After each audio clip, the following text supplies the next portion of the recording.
جب اللہ تعالیٰ نے حضرت ابراہیم علیہ السلام کو بہت سارے اونٹ دیے، بہت ساری بکریاں دی، بہت ساری گائیں دی، اور ساتھ کہا واتخذ اللہ ابراہیم خلیلا، ہم نے ابراہیم کو دوست بنایا ہے، تو فرشتے کہنے لگے یا اللہ جسے اتنا کچھ دے اس نے دوست تو بننا ہی ہوتا ہے۔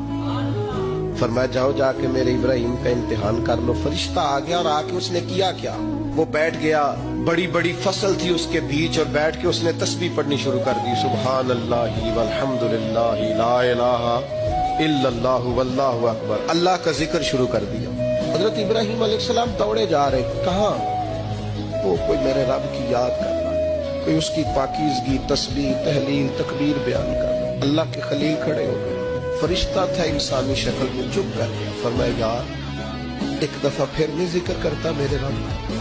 لگا پہلے مرضی سے کر رہا، اب آپ کہتے ہیں تو جتنے آپ کے پاس بکریاں ساری لے لوں گا۔ فرمایا بس جا تیری ہوئی تو مجھے میرے رب کا ذکر سنا، تیری ساری ہوں۔ اس نے تھوڑی دیر ذکر کیا، چپ کر گیا، تو میں دوبارہ ذکر کرتا میرے رب۔ کہنے لگا وہ ہو گیا، پہلے پیسے پورے ہو گئے آپ کے۔ فرمایا اب؟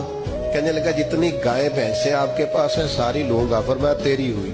نے تھوڑی دیر ذکر کیا، پھر چپ کر گیا۔ فرمایا اب کیا چاہیے؟ کہنے لگا صرف اونٹ بچے ہیں سارے دے دو، اللہ کا ذکر سنا دیتا ہوں۔ فرمایا تیرے ہوئے سارے، میرے رب کا ذکر سنا۔